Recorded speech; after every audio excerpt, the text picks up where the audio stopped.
지금부터 어, 컴퓨터 활용 능력 2급 필기 2024년 상시 5회 문제 풀이를 시작하도록 하겠습니다. 네, 여러분 교재 페이지 1쪽을 보시기 바랍니다. 여러분 저는 여기다가 설명을 써놨기 때문에 여러분이랑 쪽수가 조금 안 맞을 수 있는데 제가 말로 그 쪽수를 말씀드리면서 진행을 하겠습니다. 자, 먼저 컴퓨터 일반 들어가시기 전에요. 수업 시간에 이제 배우셨던 이 컴퓨터 일반 필기 요약집 있죠? 네, 이거까지 꺼내 놓으시고 먼저 컴퓨터 일반 수업을 진행하겠습니다. 1번입니다. 다음 중 인터넷 관련 기술의 실생활 사용 사례에 대한 설명으로 옳은 것은 여러분, 요즘 이제 인터넷 관련 기술들이 되게 많이 발전하는데요. 첫 번째는 RFID가 있고요. 두 번째는 NFC가 있고, 세 번째는 블루투스, 네 번째는 와이파이 기능이 있습니다. 네, 1번의 RFID 기술은요, 원거리 정보를 인식할 수 있는 기술입니다. 그래서 상품 관리라든지 도서관, 동물 추적, 주차 관리에서 사용되는 것이 RFID 기술입니다. 도서관에서 도서의 태그를 부착하여 도서의 대출이나 반납 등을 실시간으로 관리할 수 있는 기능이 RFID 기능입니다. 정답은 1번입니다. 2번은 NFC 기능인데요. NFC 기술은 원칙이 근거리 무선 통신이고요. 두 전자기기에 통신할 수 있는 무선 통신 기술을 얘기하는 거고, 근거리 무선 통신 기능입니다. 여러분이 사용하시는 스마트폰에서 카드 결제, 뭐 삼성페이라든지 애플페이 있죠? 그런 기능과 신용카드, 그다음 교통카드 등에서 주로 사용하고, 그 다음에 뭐 회사 직원들을 관리하기 위해서 이 직원이 이 회사의 직원이다라는 것을 표시하기 위해서 NFC 기능들을 이용을 하죠. 여러분, 핫스팟은 무선 인터넷 얘기하는 거죠? 핸드폰에 보시면 핫스팟 기능 있잖아요. 이 핫스팟 기능을 이용해서 노트북 인터넷 연결하는 것은 와이파이 기능입니다. 3번, 블루투스는 무선 기기, 이동 전화라든지 컴퓨터, PD, 마우스, 키보드, 프린트 오디오 기능 등의 정보 종속을 목적으로 하는 근거리 무선 접속 방식이죠. 요즘은 블루투스 기능이 되게 많이 활성화돼 있죠.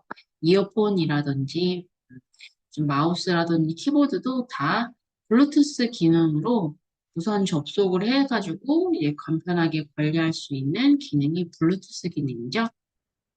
내장된 태그를 이용하여 회사에서 출퇴근하는 근태 관리하는 거는 이제 NFC 기능을 말하는 거고요. 와이파이는 와이리스 피델러티 약으로 선이 없는 상태에서 확실하게 인터넷이 되냐. 무선 인터넷, 근거리 무선 통신, 짧은 거리에서 데이터를 주고받는 기술이다. 그래서 이게 와이파이고요. 무선 이어폰과 스마트폰을 연결한다. 이거는 블루투스에 해당하는 기능입니다. 그래서 정답은 1번입니다.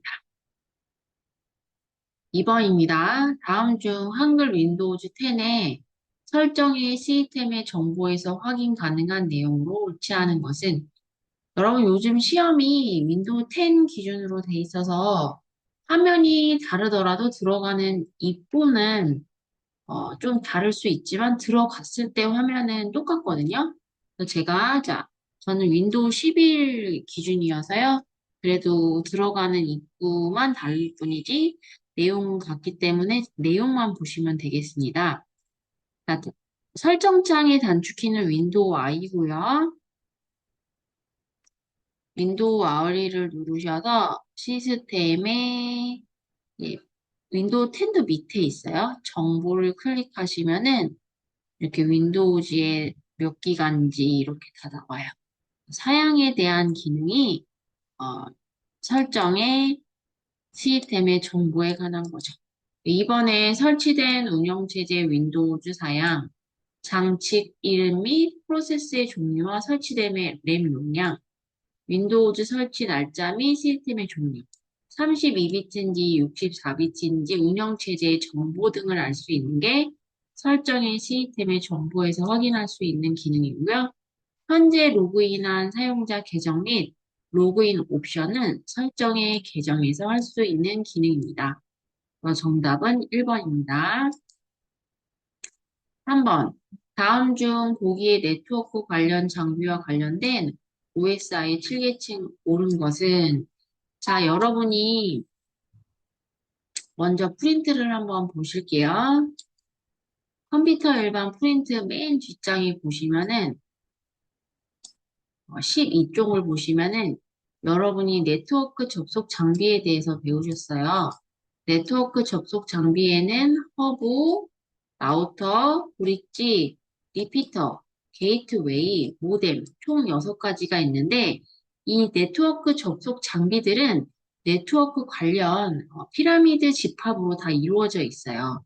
그래서 그 피라미드 형태로 되어 있는 OSI 7계층에는 이 OSI 7계층이 뭐냐면 모든 네트워크상의 원활한 통신을 위해 최소한의 네트워크 구조를 제공하는 모델로 이루어진 게 OSI 7계층인데요. OSI 7계층은 1계층은 물리계층, 2계층은 데이터 링크 계층, 3계층은 네트워크 계층, 4계층은 전송 계층, 5계층은 세션 계층, 6계층은 표현 계층, 7계층은 응용 계층이 있습니다. 이 OSI 7계층이 허브라든지 리피터, 라우터, 게이트웨이가 들어가 있는 네트워크상의 통신을 위해서 네트워크 구조를 제공하는 모델로 만들어진 게 7계층인데요. 이 순서는 꼭 외우셔야 돼요. 1계층은 물리계층, 2계층은 데이터 링크 계층, 3계층은 네트워크 계층, 4계층은 전송 계층, 5계층은 세션 계층, 6계층은 표현 계층, 7계층은 응용 계층인데요. 순서를 외우실 때 어려우시니까 물, 대, 내, 전세, 표, 응으로 외우시면 좋을 것 같아요. 물, 대, 내, 전세, 표, 응. 그랬을 때 이 계층 간의 그 장비들이 그 사이에 들어가 있거든요. 먼저 물리 계층에서는 허브와 리피터가 있고요. 데이터 링크 계층에서는 이더넷, 브릿지, 스위치가 있으며 네트워크 계층에는 라우터와 IP가 있고요. 전송 계층에는 게이트웨이와 TCP가 있습니다. 그래서 이 계층 7개를 외우시고 그 안에 있는 장비들은 꼭 외우셔야 돼요. 물리계층은, 자, 여러분, 허리가 아프면 어디를 가죠? 물리치료 받으러 가죠. 이렇게 외우세요. 허브 리피터가 물리계층인데, 허리가 아프면은 물리치료 받으러 간다. 자, 데이터 링크 계층은 이, 브, 스. 그래서 데이터 링크의 계층에는 이더넷, 브릿지, 스위치가 있다. 이, 스 이렇게 외워주시고요. 네트워크 계층에는 여러분 여자 화장품에 헤라 있죠, 헤라. 이런 식으로 네라, 헤라, 네라 P, 네라 IP 이런 식으로 외워주시고 전송 계층에는 게이트웨이와 TCP가 있어요. 우리 테라피 봤죠? 전개 T, 전개 T, 테라피 뭐 이런 식으로 외우세요. 전개티 이런 식으로 네라피 이런 식으로 네트워크 계층에는 라우터 IP, 전송 계층에는 게이트웨이 TCP가 있다. 그래서 이 문제의 핵심 포인트는 여기에요. 허브나 리피터 등의 정기적 신호를 재생시키는 장비다. 그러니까 허리가 아프면 무슨 계층이다? 물리치료를 받아야 된다. 물리 계층에 해당하는 거고요. 모뎀과 코덱은 디지털 신호와 아날로그 신호를 변환해주는 변환기예요. 이 변환기들도 물리 계층에 들어간다. 그래서 정답은 2번으로 찍어주시면 되겠습니다. 4번입니다. 다음 중 한글 윈도우즈 10에서 인쇄 시 지원되는 인쇄 기능에 대한 설명으로 옳은 것은 1번 인쇄 대기 중인 경우 작업을 취소할 수 없다. 여러분, 인쇄 대기 중인 경우에 인쇄를 하시는데 필요한 경우에는 취소 처리를 하실 수 있어야 되잖아요. 취소할 수가 있겠죠. 그 다음에 2번은 기본 프린터는 사용자 필요에 따라 한 대 이상의, 아니, 두 대 이상의 동시에 지정할 수 있다라고 되어 있는데요. 여러분, 프린터가 여러 대가 있을 때 기본적으로 인쇄되는 프린터는 한 대입니다. 기본 프린터는 한 대라는 거 외워주시면 좋을 것 같고요. 여러분, 프린터를 이제 설치를 했을 때 프린터 속성 창에서는 공급 용지의 종류, 그다음에 공유, 포트 등을 설정하실 수가 있어요. 그래서 정답은 3번이고요. 인쇄 중인 작업은 취소할 수는 없으나 중단시킬 수 있다. 취소 처리할 수도 있고 중단시킬 수도 있겠죠. 여러분, 요거는 제가 보여드리고 싶은데 제가 프린터가 연결이 안 돼 있어서 윈도우 I를 눌러보시면 이제 네트워크 접속장, 설정창에서 블루투스 및 이제 장치에 보면은 이제 여기 프린터가 있고요. 저는 프린터가 연결이 안 돼 있어서 이거 윈도우 11이라서 자, 여기 한번 들어가나 볼게요. 메뉴만 볼게요. 여기 보시면 공유도 설정할 수 있고 포트 막 이런 거 다 공급 용지라든지 이런 거 다 설정하실 수가 있어요. 저는 이제 프린터가 연결이 안 돼서 이렇게 설정할 수 있다라는 것만 알아두시면 되겠습니다. 자, 5번입니다. 다음 중 압축 파일을 사용하는 이유로 거리가 먼 것은 자, 여러분 압축 파일을 사용하는 첫 번째 이유는 디스크 저장 공간 효율적으로 활용하기 위해서 디스크 저장 공간을 효율적으로 활용하기 위해서 사용하는 거죠.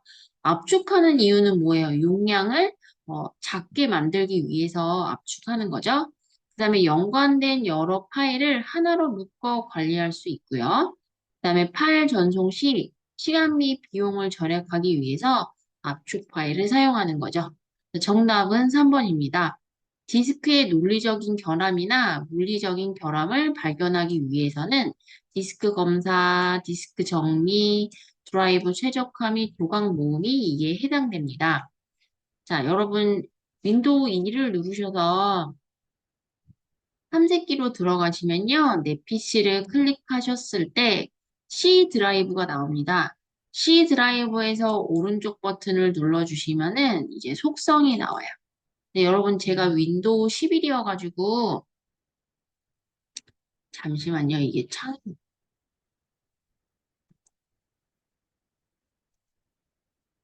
이거를 들어가서 보여드리고 싶은데 이쪽으로 열려요. 그래서 잠시만요.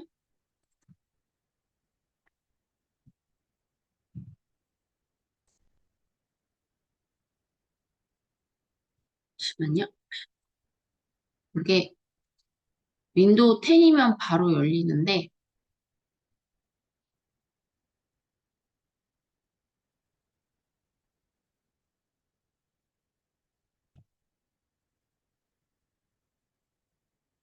이렇게 이제 C 드라이브에서 오른쪽 버튼을 누르면 이 창이 나와요. 근데 이제 윈도우 10은 여기에 보면 디스크 정리라고 보이거든요. 근데 지금은 윈도우 11이어서 여기가 세부 정보로 나오는데 여기를 딱 눌렀을 때는 원래는 이렇게 어, 저장소, 하드디스크에 이제 파일 정리, 파일 삭제를 해주는 곳이고요. 그다음에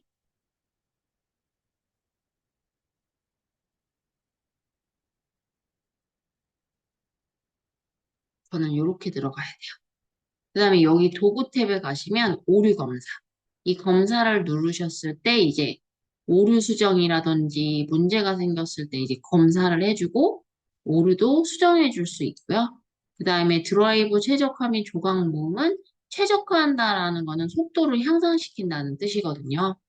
그래서 제가 여기 정리해 놓은 거 요것만 외워주시면 돼요.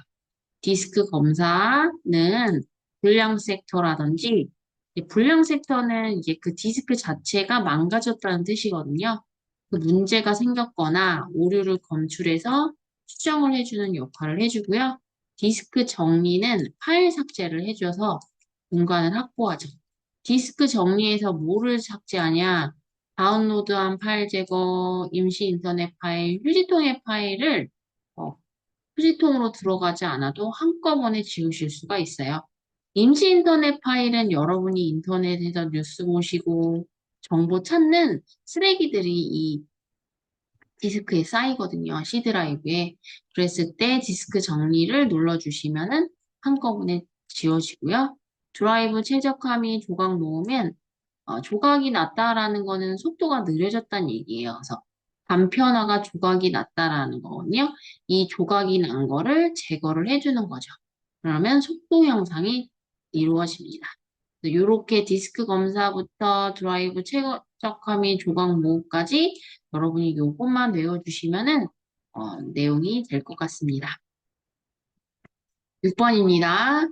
다음 중 고급 언어로 작성된 프로그램을 한 줄씩 번역하여 실행하여 목적 프로그램을 만들지 않는 언어 번역 프로그램은 이라고 나오는데 6번은 조금 어려운 내용이에요. 자, 먼저 컴퓨터 일반 프린트를 한번 보실게요. 자, 1쪽으로 가보겠습니다. 여러분, 시스템 소프트웨어에는 우리가 컴퓨터가 하드웨어랑 소프트웨어로 나뉘잖아요. 근데 소프트웨어에는 시스템 소프트웨어와 응용 소프트웨어가 있어요. 이 시스템 소프트웨어에는 뭐뭐가 있냐면 운영 체제, 그 다음에 언어 번역 프로그램, 유틸리티 프로그램이 있어요. 이 언어 번역 프로그램에는 어셈블러, 컴파일러, 인터프린터가 있거든요. 근데 중요한 거는 이렇게만 외우셔도 되는데 요 문제 같은 경우는 조금 내용이 어렵게 나온 거예요. 자, 먼저 저희가 이제 프로그램을 개발을 해요. 이제 사람 언어로 만든 언어를 고급 언어라고 하거든요. 그래서 고급 언어를 원시 프로그램이라고 합니다. 컴퓨터를 전공한 학생분들이 C++이라는 언어를 통해서 이제 프로그램을 작성을 해줘요. 그 프로그램을 컴퓨터 언어로 바꿔줘야 되는데 그거를 기계어라고 해요.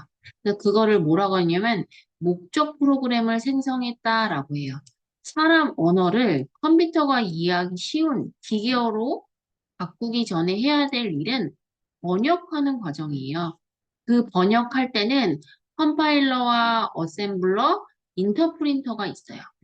그런 다음에 이거를 실행 파일로 만들어줘야 되는데 기계어를 그 중간에서 해주는 역할이 링커고요. 그다음에 이 실행 파일을 완전하게 실행할 수 있는 작업이 로드 작업이라고 합니다. 그렇다고 한다면 번역 프로그램에는 컴파일러, 어셈블러, 인터프린터가 있는데 원래는 기본적으로 이 세 개가 목적 프로그램을 만들어냅니다.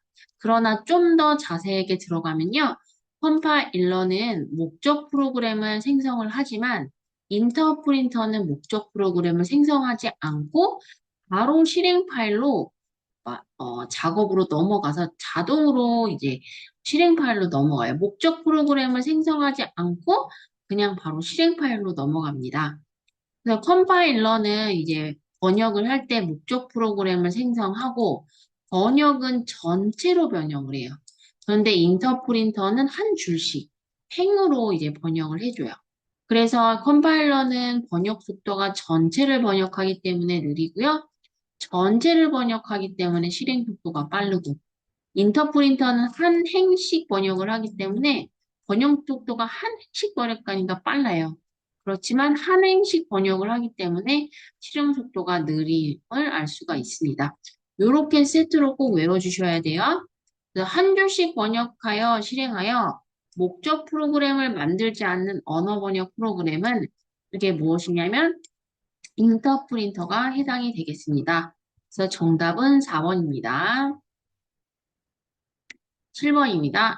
다음 중 Shift 키를 이용한 작업에 대한 설명으로 옳지 않은 것은 네, 여러분 Shift F10은요.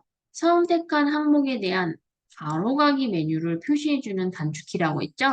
자, 바탕화면에서 아무 아이콘이랑 클릭하고 Shift F10을 눌러주시면요. 이렇게 바로가기 메뉴가 나오는 것을 보실 수가 있습니다. Shift 딜리트는 휴지통에 임시로 보관해서 하는 게 아니라 영구 삭제를 해주는 단축키고요. 컨트롤 시프트 ESC는 문제가 생겼을 때 작업 관리자를 실행을 해서 강제로 종료할 수 있는 단축키죠. 컨트롤 시프트 ESC를 눌러주시면은 이렇게 강제로 종료할 수 있도록 작업 관리자가 실행이 됩니다. 여러분, Shift 인설트는요, 컨트롤 V랑 같은 역할을 해줘요. 컨트롤 C를 누르신 다음에 Shift 인설트 키를 눌러주시면은 선택한 항목에 붙여넣기 역할을 해줄 수 있습니다. 그래서 정답은 2번입니다. 8번입니다. 다음 중 감염 대상을 갖고 있지 않으나 연속적으로 자신을 복제하여 시스템의 부하를 높이는 악성 프로그램은 그것은 웜입니다. 여러분, 웜은요, 옆에 그 프로그램에 감염 대상은 갖고 있지 않아요. 그렇지만 연속적으로 자신을 복제를 해요. 복제를 해서 시스템의 부하를 증가시켜서요, 결국에는 시스템을 다운시키고 마비시키는 역할을 해주는 것이 웜입니다. 그래서 웜이 나오면 감염 대상은 갖고 있지 않으나 연속적으로 자신을 복제하여 시스템의 부하를 높이는 악성 프로그램은 웜을 찍어주시면 되겠습니다. 해킹은 여러분이 아시다시피 컴퓨터 시스템에 불법으로 접근해서 정보를 유출시키거나 파기하는 행위가 해킹이고요. 여러분, 스푸핑은요, 우리나라 말로 스푸가 속임수라는 뜻이에요. 실행되지 않는데 실행되는 것처럼 위장을 하죠. 검증된 데이터처럼 속여요. 검증된 데이터가 아니에요. 그렇지만 검증된 것처럼 속여서 접속을 시도해가지고 이제 바이러스를 유포할 수가 있겠죠. 그거를 스푸핑이라고 합니다. 여러분, 스파이웨어는요, 사용자의 동의 없이 광고 등을 목적으로 무분별하게 배포하는 거예요. 내가 동의하지도 않았는데 광고가 계속 떠요. 그러면서 정보를 이제 캐내가는 거죠. 그런 것들을 스파이웨어라고 합니다. 그래서 정답은 1번입니다. 9번입니다. 다음 중 컴퓨터 시스템에 사용하는 채널에 관한 설명으로 옳지 않은 것은 자, 여러분 컴퓨터 일반 프린트를 꺼내 보실게요. 자, 몇 쪽을 보시냐면 7쪽을 보겠습니다.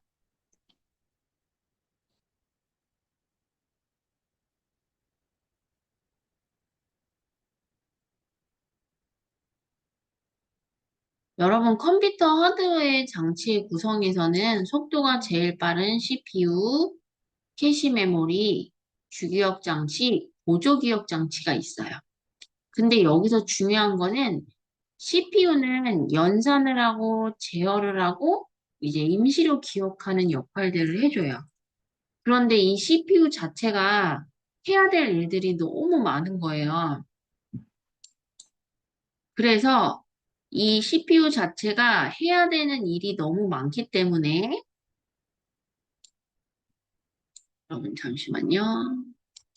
CPU가 해야 되는 일이 너무 많은 거예요. 그래서 연산하고 제어하고 임시로 기억을 해주는데 CPU가 입출력 장치까지 관리를 해줘야 돼요. 입출력 장치까지.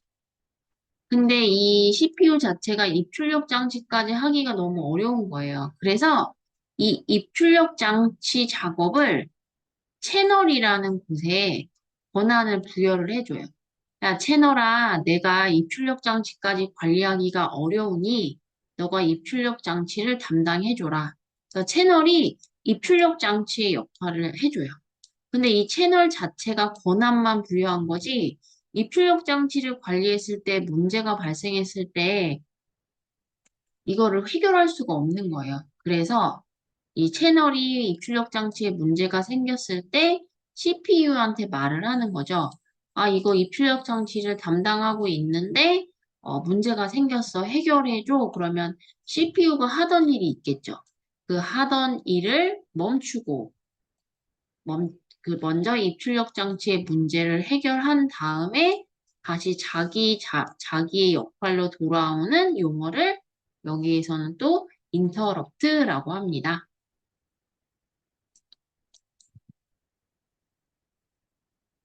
그래서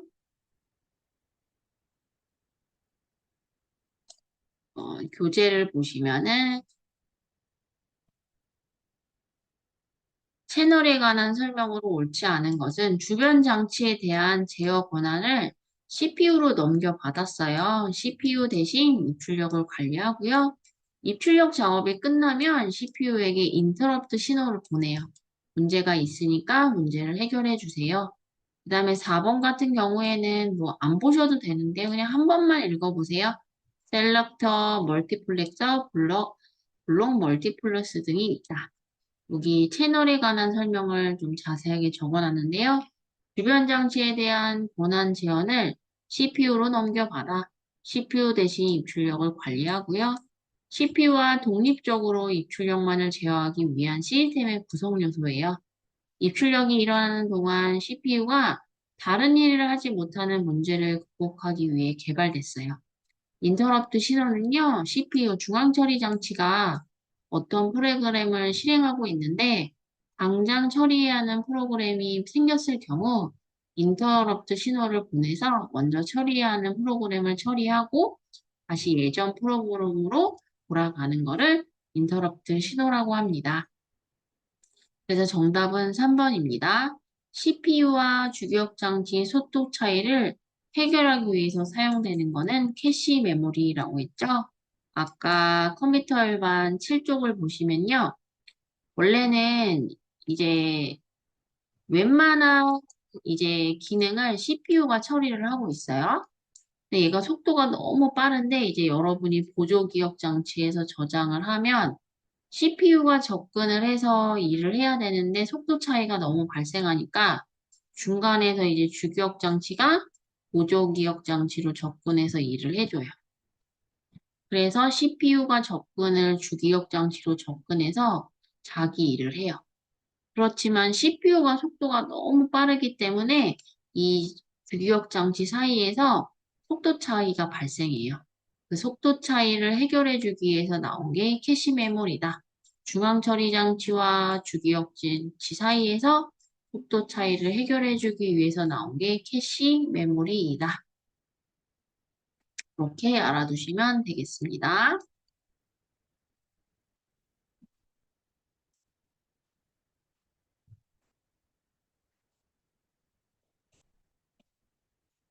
10번입니다. 다음 중 한글 윈도우즈 10에서 설치된 모든 하드웨어와 소프트웨어의 실행 정보를 모아 관리하는 계층적인 시스템의 데이터베이스를 의미하는 것은 네, 여러분 윈도우 10에서요. 하드웨어와 소프트웨어 실행 정보를 모아서 그거를 관리하는 데이터베이스가 있는데요. 이거를 레지스트리라고 합니다. 운영체제의 환경 설정 및 각종 시스템 구성 정보를 모아 관리하는 계층적인 시스템의 데이터베이스라고 보시면 돼요. 그 다음 2번입니다. 자, 여러분 하드디스크 자체에 제가 여기 윈도우 탐색기로 들어가 보시면 여기 C 드라이브에 보시면은 이렇게 파일 시스템이 있어요. 하드 디스크에 있는 파일 시스템은 NTFS고요. 제 USB는 FAT32, 제 외장 하드는 NTFS라고 되어져 있죠. 그러니까 C 드라이브랑 외장 하드의 파일 시스템은 NTFS고요. 요즘은 USB는 FAT32를 쓰고 있어요. 이 파일 시스템이 있어야 폴더도 관리하실 수 있고 파일도 관리하실 수가 있는 거예요. 그래서 파일에 이름을 붙이고 저장이나 검색을 위해 파일을 어디에 배치할 것인지 여러분이 폴더를 만드시고 파일을 저장을 하시잖아요. 그것이 어떻게 배치할 것인 등을 나타내는 방법을 파일 시스템이라고 합니다. 그 다음에 파티션은요, 이렇게 C 드라이브 자체를 저는 이거를 쪼개기가 싫어서 외장하드를 연결을 하거든요. C 드라이브를 쪼개서 쓰는 거를 파티션이라고 해요. 그래서 하드디스크의 한 개의 공간을 여러 개로 나눠 사용하는 것을 말하며 분할된 파티션은 포맷을 해야 사용할 수가 있어요. 그래서 하드디스크를 쪼개서 쓰는 것을 파티션이라고 한다. 그렇게 알아두시면 되겠습니다. 11번입니다. 다음 중 애니메이션 모핑에 대한 설명으로 옳은 것은 여러분 모핑은요. 사물의 형상을 다른 모습으로 서서히 변화시키는 기법으로 영어의 특수효과에서 많이 쓰인다고 그랬죠? 이런 형태를 말한다고 했어요. 여기 보시면은 이렇게 이렇게 보소형이 서서히 구미호로 바뀌죠? 옛날 거 갖고 와가지고 요즘은 이제 애니메이션 같은 거 보시면은 또는 영화의 특수효과 보시면은 서서히 사물을 다른 사물로 바꾸잖아요. 그런 기능들을 뭐라고 한다? 모핑이라고 한다고 했죠? 정답은 3번입니다. 12번입니다. 다음 중 파일 탐색키에서 파일을 선택한 다음 컨트롤 Shift 키를 누른 채 다른 위치로 드래그 앤 드랍할 결과로 옳은 것은 자, 여러분 컨트롤 Shift 드래그 하시면은 무슨 아이콘이 만들어진다고 했죠? 네, 바로가기 아이콘이 만들어진다고 했고요. 총 세 가지가 있다고 했죠. 자, 바탕화면에서 제가 컨트롤 Shift를 누른 상태로 드래그 앤 드랍 하면은 바로가기 아이콘이 만들어지고요. Alt 키를 누른 상태에서 아이콘을 드래그 하시면은 이렇게 화살표가 달린 바로가기 아이콘이 생성이 되고 마우스 오른쪽 버튼을 누른 상태로 드래그 앤 드랍 한 다음에 마우스를 놓고 여기에 바로가기 만들기를 누르면 이렇게 화살표가 달린 바로가기 아이콘을 만드실 수가 있다고 했죠. 그래서 여러분이 이거는 꼭 세 개는 꼭 외워주시기 바랍니다. 여기다가 적어놨으니까 꼭 한번 참고해 보세요. 13번입니다. 다음 중 네트워크를 통해 전송되는 멀티미디어 데이터 파일에 용량이 크기 때문에 생겨난 기술로 사용자가 전체 파일을 다운로드 받을 때까지 기다릴 필요 없이 전송되는 대로 재생시키는 기술. 여러분 요즘은 스트리밍 기술이 되게 많이 발전을 해서 그냥 여러분이 음악을 들으실 때 돈 주고 그냥 어, 바로 들으시잖아요. 요즘 OTT 프로그램도 되게 넷플릭스라든지 그런 다 스트리밍 기술인데 원래는 스트리밍 기술이 옛날에 이제 영화 같은 걸 다운로드 받았을 때 그 너무 오래 걸리니까 그거를 다운로드 받으면서 볼 수 있는 거예요. 처음에는 발전하기 전에는 그게 너무 오래 걸리니까 이 스트리밍 기술의 원래 정의가 거기서부터 시작했던 거죠. 근데 요즘은 원체 인터넷이 발달했고 스트리밍 기술이 발전해서 여러분이 돈만 내고 결제만 하시면 음악도 바로 들을 수 있고 영화도 바로 보실 수가 있잖아요. 이런 것들을 스트리밍 기술이라고 합니다. 1번의 MPEG 기술은요, 동영상이에요. 동영상을 압축하여 저장하기 위한 기술이고요. 디더링은 그래픽 관련 용어죠. 표현할 수 없는 색상이 존재할 경우 다른 색상들을 섞어서 비슷하거나 새로운 색상을 내는 효과. 즉, 이제 색상이 섞여 있는데 색이 너무 표현할 수가 없는 색이 있는 거예요. 그래서 그 색깔을 섞어서 내는 효과를 디더링 기술이라고 했죠. 여러분, VOD는 주문형 비디오예요. 여기 영어에 보시면 디맨드라고 보이시죠? 사용자가 요구하는 거예요. 내가 원하는 드라마나 영화를 내가 원하는 시간에, 원하는 장소에서 실시간으로 보여주는 서비스. 그런 것들을 VOD라고 합니다. 14번입니다. 다음 중 레지스터에 관한 설명으로 옳은 것은 여러분 레지스터는 CPU죠? CPU는 자 컴퓨터 일반 요 7쪽에 CPU는 속도가 제일 빠르고요. 이 CPU의 종류로는 연산장치, 제어장치, 레지스터가 있다고 했어요. CPU는 계산도 할 수 있고 통제도 할 수 있고 최전방에서 얘가 켜져 있을 동안만 일을 하기 때문에 이 레지스터 자체가 임시기억 장소라고 했죠. 앞에 있기 때문에 속도가 엄청나요. 속도가 엄청 빠르지만 켜져 있을 동안만 일을 하기 때문에 용량이 작다라는 거를 예전에 설명을 드렸었습니다. 레지스터에 관한 설명으로 옳은 것은 CPU 내부에서 특정한 목적에 사용되는 일시적인 기억 장소다. 그러니까 CPU가 즉 레지스터예요. 일시적으로 기억을 해주는 거죠. 켜져 있을 동안만. 그 다음에 2번은 메모리 중에서 속도가 가장 느린 게 아니라 속도가 엄청나게 빠르죠. 그 다음에 폴리플롭이나 레치 등으로 구성되어져 있다. 이거는 회로라고 보시면 돼요. CPU의 회로다. 중요한 거는 레지스터는 속도가 가장 빠르다라고 보시면 되겠습니다. 3번과 4번은 모르셔도 돼요. 정답은 1번입니다. 15번입니다. 여러분 컴퓨터에서 사용되는 바이트에 관한 설명으로 옳지 않은 것은 자, 여러분 컴퓨터 일반 프린트 몇 쪽을 보시냐면요. 5쪽으로 한번 보세요. 자료의 단위에서는 제일 작은 단위가 비트, 이불, 바이트, 워드, 필드, 레코드, 파일, 데이터베이스가 있다고 그랬죠? 이쪽으로 갈수록 이렇게 오른쪽으로 갈수록 이제 점점 커지는 개념이라고 했어요. 그래서 요 나머지는 여러분이 다 알려드렸으니까 그거는 이제 보시고 중요한 거는 바이트는 문자를 표현하는 기본 단위라고 했고요.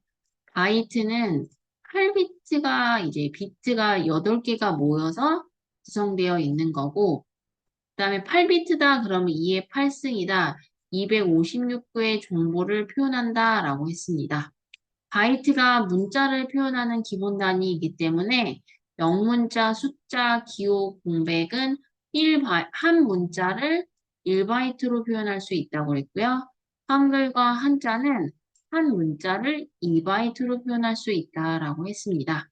그런데 워드는 바이트의 모임으로 컴퓨터의 내부 명령 처리 단위로 쓰인다고 했죠. 한 번에 처리할 수 있는 데이터의 양을 가리킨다고 했습니다. 그러면 15번 바이트는 1바이트가 8비트라고 했고요. 일반적으로 영문자나 숫자는 1바이트로 한 글자를 표현하고 한글과 한자는 한 글자를 2바이트로 표현한다고 했습니다.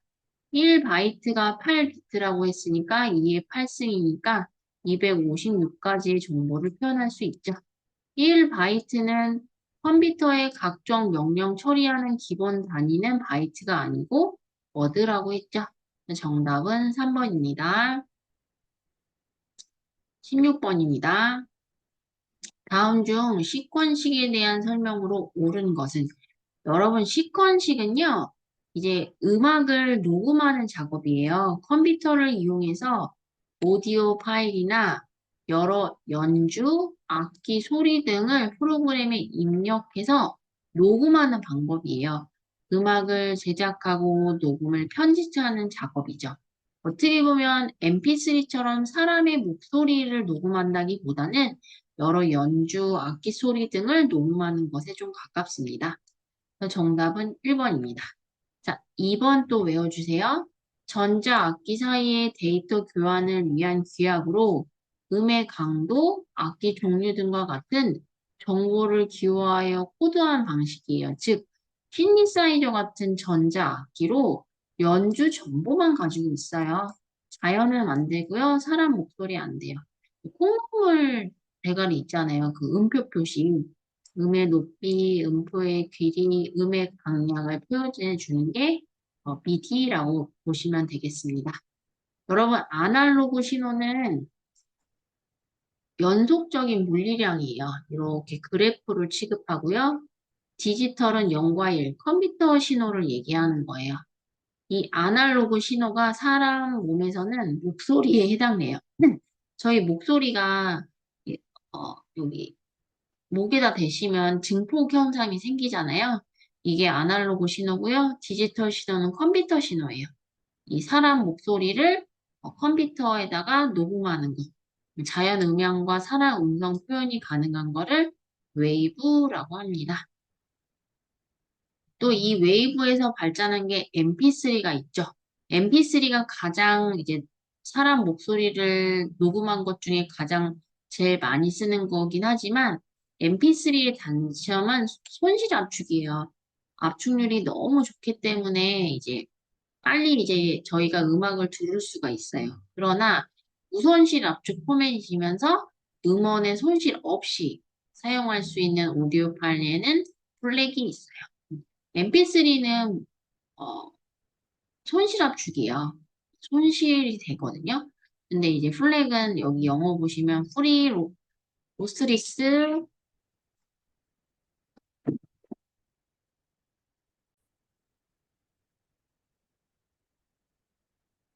그래서 플렉은 프리 노슬리스 오디오 코덱의 약어라서 파일 손실이 발생하지 않아요.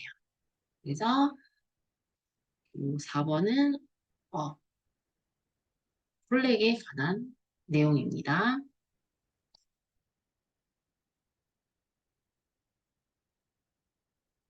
17번입니다.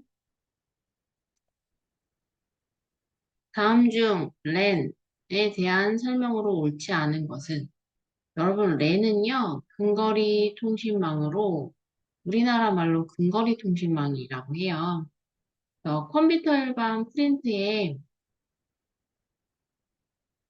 12쪽을 보시면 이렇게 컴퓨터를 저희가 사용하는 컴퓨터실처럼 컴퓨터를 여러 대 연결하는 것을 랜이라고 해요.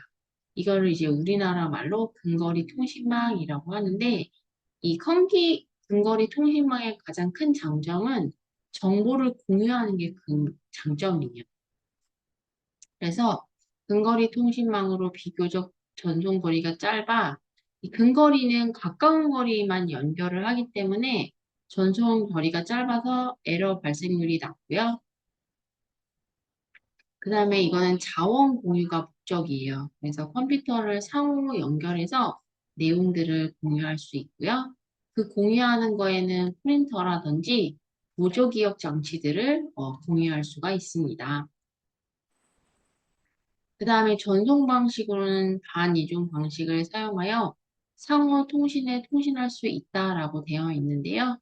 랜은 반이중이 아니고 전이중입니다. 정보 전송 방식에는 당 방약 방식과 반이중 방식, 전이중 방식이 있어요. 당 방향 방식은 한쪽만 송신하고 다른 쪽은 수신만 하는데 그게 라디오랑 TV에 해당하는 거고요. 반이중 방식은 양쪽 모두 송수신은 가능하나 동시에는 불가능한데요. 이런 건 무전기에 해당합니다. 전이중 방식은 양쪽으로 모두 송수신이 가능한 경우예요. 그건 이제 전화기에 해당하는데 상호 동시에 통신할 수 있다라는 거는 전이중 방식에 해당하는 거죠. 그러니까 랜은 전이중 방식이다. 그러니까 정답은 4번입니다. 18번입니다. 다음 중 실감 미디어에 대한 설명으로 옳지 않은 것은 여러분이 이 가상현실이라든지 혼합현실, 증강현실, 그다음에 이제 홀로그램 같은 경우들을 좀 실생활에서 접하셨을 것 같긴 한데요. 먼저 첫 번째로 가상현실, VR입니다. 컴퓨터를 이용해서 특정 상황을 설정하고 구현하는 기술인 모의 실험을 통해 실제 주변 상황처럼 경험하고 상호작용하는 것처럼 느끼게 할 수 있는 인터페이스 시스템이에요. 가상현실은 현실 세계에서 이루지 못한 것들을 이제 가상으로 이제 해서 하는 건데, 이 가상현실은 현실이 아닌 100% 가상의 이미지예요. 그러니까 현실과 단절됐다고 보시면 되고, 음, 현실에서 벗어나서 현실에서 벗어나서 현실이랑 완전히 단절된 상태에서 다른 곳으로 들어가서 안경 같은 거를 쓰고 하는 게 이제 가상현실의 표본이고요. 그 다음에 이제 두 번째가 증강현실을 보셔야 되는데 이게 AR이에요. 가상세계에다가 현실세계와 같은 사회적 가상세계에 현실세계를 입힌 거예요. 그래서 그냥 예를 들어서 현실 세계에서 AR이라는 앱을 통해서 실제 카메라 위에 가상의 가구를 배치한다든지 교육 앱을 통해서 교과서나 노트에 추가적인 정보를 보여줌으로써 학습 경험을 풍부하게 해주는 게 증강현실이라고 보시면 되는데, 증강현실을 조금 이미지로 보여드린다면, 증강현실에서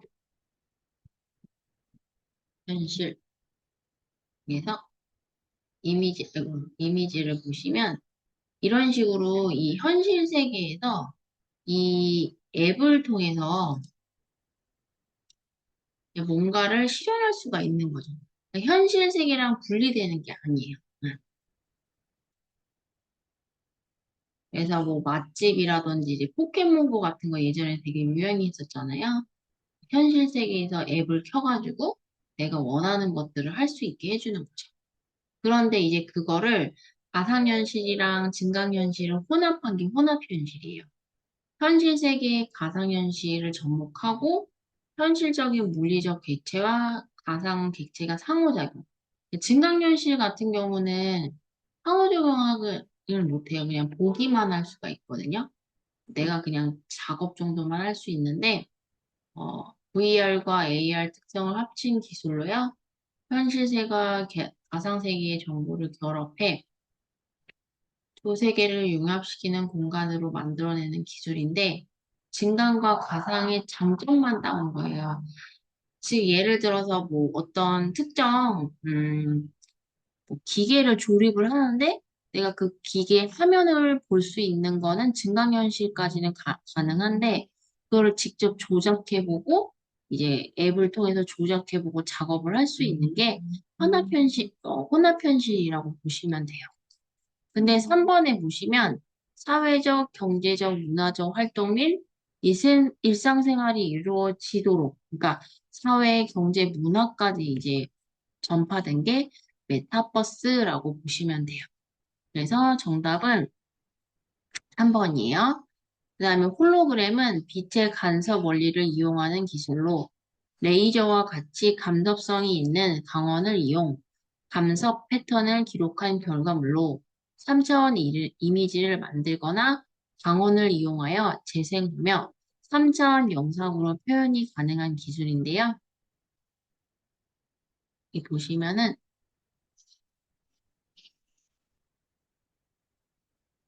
홀로그램 이렇게 쳐보면 이런 식으로 이런 게 홀로그램이라고 보시면 돼요. 실제로 만져보면 만져지진 않죠. 이런 것들은 홀로그램이라고 합니다. 19번입니다. 다음 중 컴퓨터나 정보기기, 스마트폰 등을 사용하기 위해서 반드시 설치되어야 하는 프로그램으로 가장 대표적인 시스템 소프트웨어는 어, 운영체제이죠. 운영체제. 유틸리티는 컴퓨터 동작에 필수적이진 않아요. 해도 되고 안 해도 돼요. 근데 컴퓨터 시스템에 있는 기존 프로그램을 지원하거나 뭐 메모장이라든지 그림판 같은 거고요. 그런 기능을 향상시켜주면서 확장해줘요. 그래서 서비스 프로그램, 유틸리티, 루틴, 코드이기 때문에 컴퓨터 하드웨어라든지 운영체제, 운영 소프트웨어를 관리하는 데 도움을 주도록 설계되었어요. 컴파일러는 언어 번역 프로그램이고요. 라이브러리는 컴퓨터 프로그램에서 자주 사용되는 부분들을 모아놓은 관련된 파일의 집합인데요. 여러분 탐색기에서 여기 보시면은 바탕화면, 다운로드 문서, 사진, 음악, 동영상 있죠? 이러한 것들을 라이브러리라고 보시면 되겠습니다. 20번입니다. 다음 중 사용자의 기본 설정을 사이트가 인식하도록 하거나 사용자가 웹사이트로 이동할 때마다 로그인해야 하는 번거로움을 생략할 수 있도록 사용자 환경을 향상시키는 것을 쿠키라고 합니다. 여러분이 네이버라든지 다음 사이트에서 로그인을 하신 후에 비밀번호라든지 그런 것들을 기억해 놓으면 그 다음부터는 치지 않고 아이디만 이렇게 누르면 바로 로그인 되는 상황들이 있잖아요. 그런 것들을 이제 기억해 놓는 파일이 있는데 그거를 쿠키라고 해요. 그래서 여러분이 이제 로그인해야 되는 번거로움을 생각하고 생략하고 사용자 환경을 향상시키는 거는 쿠키라고 해요. 여러분이 여태까지 사용하셨던 그런 어, 로그인해야 되는 번거로움을 생략하면서 바로 로그인할 수 있는 것들을 기록이 쿠키라는 곳에 담아져 있는 거죠. 그래서 정답은 2번입니다. 이것으로 컴퓨터 일반 강의를 마치겠습니다.